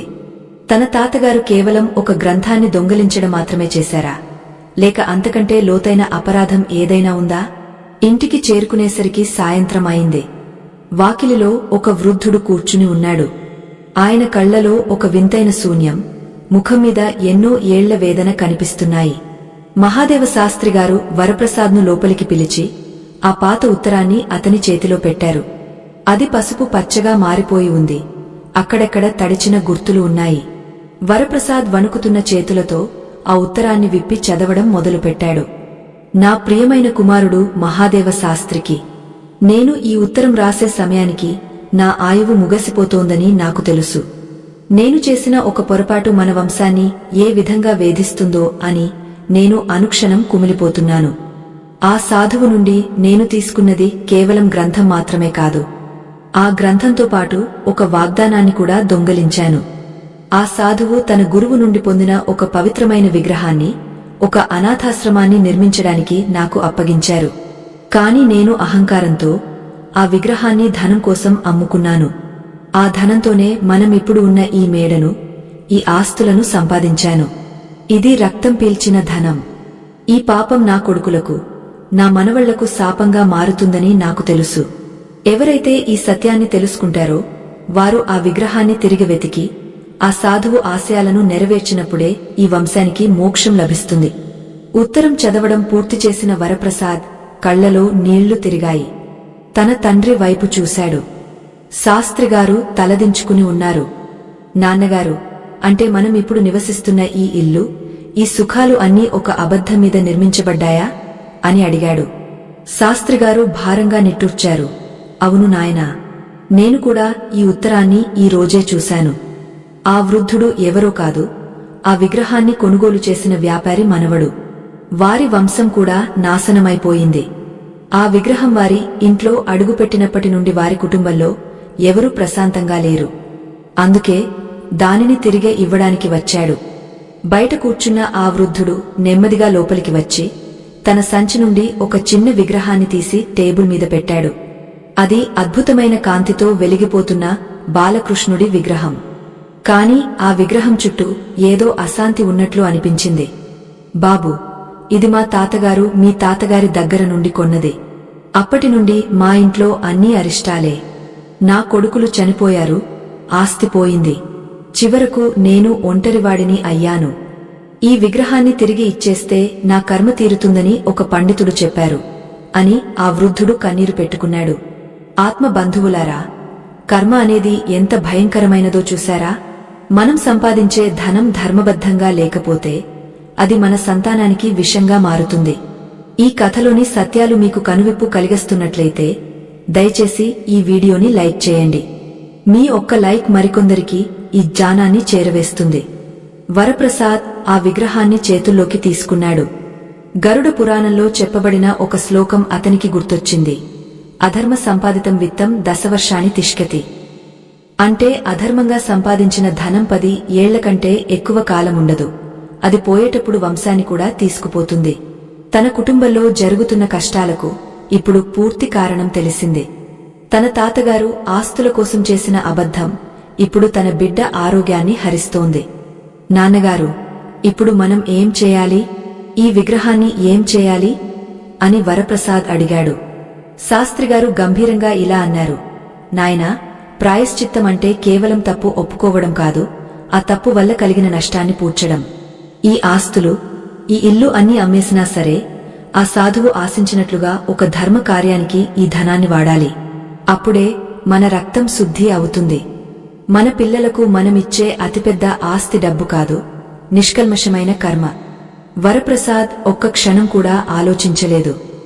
సరే నాన్నగారు, ఈ ఇల్లు, మనకున్న పొలాలు అన్నీ అమ్మేద్దాం. ఆ సాధువు ఆశ్రమమున్న గ్రామంలో ఒక గొప్ప పాకశాలను, వైద్యశాలను నిర్మిద్దాం. ఈ విగ్రహాన్ని అక్కడ ప్రతిష్ఠిద్దాం. మనకు ఏమీ లేకపోయినా పర్వాలేదు, మన కొడుకు ఆరోగ్యంగా ఉంటే చాలు అని దృఢంగా చెప్పాడు. ఆ మాట అనగానే వరప్రసాద్కు లోపల నుండి తన కొడుకు నవ్వుతున్న శబ్దం వినబడింది. ఆ అబ్బాయి పరుగెత్తుకుంటూ బయటకు వచ్చి వరప్రసాద్ను కౌగిలించుకున్నాడు. ఆశ్చర్యకరంగా అబ్బాయి ముఖంలో ఇన్నాళ్లు ఉన్న పాలిపోయిన రంగు పోయి ఒక కొత్త తేజస్సు కనిపిస్తోంది. త్యాగం ఎక్కడ మొదలవుతుందో అక్కడ కర్మ అంతమవుతుంది అని వరప్రసాద్కు అర్థమైంది. కాని ఆస్తులు అమ్మడం అంత సులభమా? సమాజం ఏమంటుంది? ఉన్నట్టుండి రోడ్డున పడితే జీవితం ఎలా సాగుతుంది? కర్మ సిద్ధాంతం ప్రకారం ఇది సరియైన నిర్ణయమేనా? 9వ భాగంలో వరప్రసాద్ తన ఆస్తులను ఎలా త్యాగం చేశాడో, ఆ త్యాగం అతనికి ఎలాంటి అద్భుతమైన ఫలితాలను ఇచ్చిందో తెలుసుకుందాం. నిర్ణయం తీసుకోవడం ఒక ఎత్తు అయితే దానిని ఆచరణలో పెట్టడం మరొక ఎత్తు. వరప్రసాద్ తన ఆస్తులన్నింటినీ అమ్మేసి తన తాతగారు చేసిన పాపానికి ప్రాయశ్చిత్తం చేయాలని నిశ్చయించుకున్న వార్త ఆ ఊర్లో దావానలంలా వ్యాపించింది. బంధువులు, మిత్రులు అందరూ ఆశ్చర్యపోయారు. వరప్రసాద్, నీకు పిచ్చి పట్టిందా? తాతలు సంపాదించిన ఆస్తిని ఇలా రోడ్డు పాలు చేస్తావా? ఎవరో సాధువుకు అన్యాయం జరిగిందని ఇప్పుడు ఉన్న ఇంటిని అమ్ముకోవడమేంటి అని కొందరు హేళన చేశారు. కాని వరప్రసాద్ మనసులో మాత్రం ఒక అచంచలమైన ప్రశాంతత ఉంది. తన భార్య సుమతి దగ్గరకు వెళ్లి విషయం చెప్పినప్పుడు ఆమె కళ్లలో నీళ్లు తిరిగినా ఆమె ఒక్క మాట కూడా అడ్డు చెప్పలేదు. ఏవండి, మన బిడ్డ ప్రాణం కంటే మనకు ఈ మేడలు మిద్దెలు ముఖ్యం కాదు. మీరు తీసుకున్న నిర్ణయం ధర్మబద్ధమైనదే. మన బిడ్డ ఆరోగ్యంగా ఉంటే మనం ఎక్కడైనా బ్రతకగలం. మీ వెంటే నేను ఉంటాను అని ధైర్యం చెప్పింది. ఆ క్షణంలో వరప్రసాద్కు అర్థమైంది, ఒక పురుషుడు ధర్మ మార్గంలో నడవాలంటే అతనికి ఇల్లాలు ఇచ్చే మద్దతు ఎంత గొప్పదో. వారంలోనే తనకున్న ఇల్లు, పొలాలు అన్నింటినీ విక్రయించాడు వరప్రసాద్. ఆ డబ్బును తీసుకుని ఆ బాలకృష్ణుడి విగ్రహాన్ని భద్రంగా పట్టుకుని తన కుటుంబంతో కలిసి మళ్లీ సదానంద యోగా ఆశ్రమం ఉన్న గ్రామానికి చేరుకున్నాడు. అక్కడ శంకర్ వారి కోసం ఎదురుచూస్తున్నాడు. వరప్రసాద్ను చూడగానే శంకర్ చిరునవ్వుతో ఇలా అన్నాడు, వరప్రసాద్, నీవు గెలిచావు. కర్మ నిన్ను బంధించాలని చూసింది, కాని నీవు త్యాగంతో ఆ బంధాన్ని తెంచుకున్నావు. గరుడ పురాణంలో భగవంతుడు చెప్పినట్లు త్యాగేనైకే అమృతత్వమానస్వ, త్యాగం ద్వారా మాత్రమే అమరత్వాన్ని అంటే కర్మ నుండి విముక్తిని పొందగలరు. ఆ గ్రామంలో వరప్రసాద్ తన దగ్గర ఉన్న ధనంతో ఒక అద్భుతమైన వైద్యశాలను, పేద పిల్లల కోసం ఒక పాఠశాలను నిర్మించడం మొదలుపెట్టాడు. ఆశ్రమంలోని పాత మందిరాన్ని పునర్నిర్మించి తన తాతగారు అమ్ముకున్న ఆ బాలకృష్ణుడి విగ్రహాన్ని అక్కడ ప్రతిష్ఠించాడు. ప్రతిష్ఠాపన జరిగిన రోజున ఆ విగ్రహం నుండి ఒక వింతైన కాంతి వెలువడి ఆ ప్రాంతమంతా వ్యాపించింది. ఆ క్షణంలో వరప్రసాద్కు తన తాతగారు, తండ్రిగారు కూడా పక్కన ఉండి ఆశీర్వదిస్తున్నట్లు ఒక అనుభూతి కలిగింది. ఆత్మబంధువులారా, కర్మ సిద్ధాంతం మనకు నేర్పే గొప్ప పాణ్యం ఇదే. మనం చేసే పుణ్యం కేవలం మనకే కాదు, మన రాబోయే తరాలకు ఒక రక్షణ కవచంలా మారుతుంది. మీ కుటుంబంలో కూడా ఇలాంటి కర్మ దోషాలు ఉన్నాయని మీరు భావిస్తే భయం వీడి ధర్మం వైపు అడుగు వేయండి. ఈ ఆధ్యాత్మిక రహస్యాలు మీకు నచ్చుతున్నట్లయితే దయచేసి ఈ వీడియోని లైక్ చేయండి. వైద్యశాల నిర్మాణం పూర్తయిన తర్వాత ఆ గ్రామంలో ఎంతో మంది పేదలకు ఉచిత వైద్యం అందడం మొదలైంది.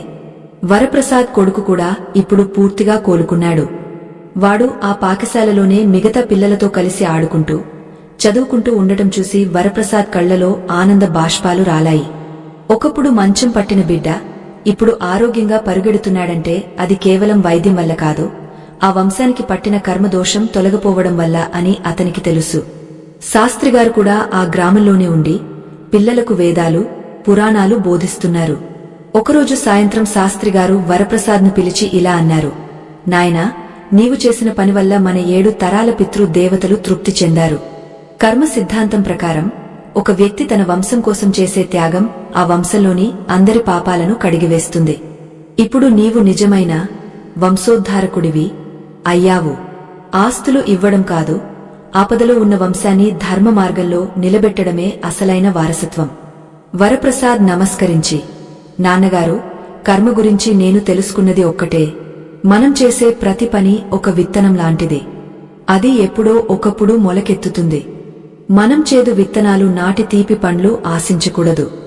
నా తాతగారు తెలియక చేసిన తప్పుకు నేను బాధ్యత తీసుకోవడం వల్ల నా కొడుకు భవిష్యత్తు ఇప్పుడు బంగారుమయమైంది. ఇది నాకు చాలు అని అన్నాడు. అయితే కథ ఇక్కడితో ముగియలేదు. కర్మ సిద్ధాంతంలో ఆఖరి మెట్టు ఒకటి ఉంది, అది ముక్తి. ఒక వ్యక్తి కర్మల నుండి పూర్తిగా విముక్తి పొంది జన్మరాహిత్యాన్ని ఎలా పొందగలడు? వరప్రసాద్ జీవితంలో జరిగిన ఈ అద్భుతం మనకు ఎలాంటి సందేశాన్ని ఇస్తోంది? గరుడ పురాణంలోని ఆఖరి అధ్యాయం తల్లిదండ్రుల పాపాల గురించి, వాటి పరిహారాల గురించి మరేం చెబుతోంది? మనందరి జీవితాల్లో కర్మదోషాలు ఉంటే వాటిని గుర్తించడం ఎలా? 10వ భాగంలో, అంటే మన కథలోని ఆఖరి భాగంలో, కర్మ సిద్ధాంతం యొక్క సంపూర్ణ సారాంశాన్ని, ప్రతి ఒక్కరూ తమ ఇంట్లో చేసుకోదగ్గ చిన్న చిన్న పరిహారాలను మరియు వరప్రసాద్ కథ యొక్క భావోద్వేగపూరితమైన ముగింపును మనం చూడబోతున్నాం. ఈ ప్రయాణం మీ హృదయాన్ని తాకుతుందని, మీ జీవితంలో ఒక కొత్త వెలుగును నింపుతుందని ఆశిస్తున్నాము. ఆకాశంలో నక్షత్రాలు మణిహారంలా మెరుస్తున్నాయి. సదానంద యోగి ఆశ్రమం ఇప్పుడు ఒక పవిత్ర క్షేత్రంలా వెలిగిపోతోంది. వరప్రసాద్ తన భార్య, కుమారుడితో కలిసి ఆఖరిసారిగా శంకర్ ముందు కూర్చున్నాడు. ఈ ప్రయాణం అతనికి కేవలం ఆస్తులను పోగొట్టుకోవడం మాత్రమే కాదు, తన ఆత్మను తాను తెలుసుకునేలా చేసింది. తన తాతగారు చేసిన పాపం తన బిడ్డకు ఎందుకు వచ్చిందో, ఆ కర్మబంధాన్ని ఎలా తెంచుకోవాలో ఇప్పుడు అతనికి సంపూర్ణంగా అవగాహన కలిగింది. శంకర్ గంభీరంగా ఇలా చెప్పడం మొదలుపెట్టారు. వరప్రసాద్, నీవు అడిగిన ప్రశ్న, మనం చేసిన పాపం మన పిల్లలకు వస్తుందా అన్నదానికి సమాధానం ఇప్పుడు నీ కళ్ల ముందే ఉంది. అవును, వస్తుంది. కాని అది కేవలం ఒక శిక్షగా మాత్రమే రాదు, ఆ వంశాన్ని సరిదిద్దే ఒక అవకాశంగా వస్తుంది. నీవు ఆ అవకాశాన్ని అందిపుచ్చుకున్నావు. గరుడ పురాణంలో భగవంతుడు చెప్పినట్లు, ఏ వంశంలోనైనా ఒక వ్యక్తి ధర్మం వైపు నిలబడితే ఆ వంశంలోని గత 7 తరాలు, రాబోయే 7 తరాలు పునీతమవుతాయి. నీవు చేసిన ఈ త్యాగం నీ కొడుకు రక్తాన్ని మాత్రమే కాదు, నీ వంశపు కర్మ పరంపరను కూడా శుద్ధి చేసింది. వరప్రసాద్ చేతులు జోడించి, శంకర్ గారు, మాలాంటి సామాన్య మానవులు తమ జీవితాల్లో ఇలాంటి కర్మ దోషాలను ఎలా గుర్తించాలి? వాటిని పోగొట్టుకోవడానికి నిత్యం చేయదగ్గ పనులు ఏమిటి అని వినయంగా అడిగాడు. శంకర్ చిరునవ్వుతో ఇలా వివరించారు. నాయనా, కొన్ని సంకేతాల ద్వారా మన వంశంలో కర్మ దోషాలు ఉన్నాయని గుర్తించవచ్చు. అకారణంగా అనారోగ్యాలు పాలవ్వడం, ఎంత కష్టపడినా ధనం నిలవకపోవడం, కుటుంబ సభ్యుల మధ్య నిరంతరం కలహాలు రావడం, ఇవన్నీ పితృదోషాలకు లేదా వారసత్వ కర్మలకు చిహ్నాలు. వీటిని పోగొట్టుకోవడానికి గరుడ పురాణం మరియు భగవద్గీత కొన్ని మార్గాలను సూచించాయి. ఆ మార్గాలను శంకరిలా వివరించారు. మొదటిది, ప్రతిరోజూ మనం తినే ఆహారంలో ఒక చిన్న భాగం పక్షులకు లేదా జంతువులకు పెట్టాలి. అది పితృ దేవతలకు అందుతుంది. రెండోది, అమావాస్య రోజున పేదలకు అన్నదానం లేదా వస్త్రదానం చేయడం వల్ల వంశ దోషాలు తొలగిపోతాయి. మూడోది, మన తప్పులను భగవంతుడి ముందు నిష్కల్మషంగా ఒప్పుకుని మళ్లీ ఆ తప్పులు చేయమని ప్రమాణం చేయాలి. అన్నిటికంటే ముఖ్యమైనది, తల్లిదండ్రులను బ్రతికున్నప్పుడు గౌరవించడం. ఎవరైతే తల్లిదండ్రులను కళ్లల్లో ఒత్తుకుని చూసుకుంటారో వారి పిల్లలకు ఏ కర్మ దోషం సోకదు. కర్మ అనేది ఒక చక్రం. నీవు నీ తల్లిదండ్రులకు ఏమి ఇస్తావో నీ పిల్లలు నీకు అదే ఇస్తారు. వరప్రసాద్ తన కుమారుడి వైపు చూశాడు. ఆ చిన్నారి ఇప్పుడు ఆరోగ్యంగా, ఎంతో ఉత్సాహంగా ఉన్నాడు. వరప్రసాద్ మనసులో ఒక గొప్ప సంతృప్తి కలిగింది. తన తాతగారు చేసిన పొరపాటును తను సరిదిద్దడం వల్ల తన కొడుకు భవిష్యత్తును తను రక్షించుకున్నాడు. ఆస్తులు వెళ్లిపోయినా అంతకంటే గొప్పదైన ధర్మం తన ఇంటికి వచ్చింది. శంకర్ తన ప్రసంగాన్ని ముగిస్తూ, నాయనా వరప్రసాద్, కర్మ సిద్ధాంతం అంటే కేవలం భయం కాదు, అది ఒక బాధ్యత.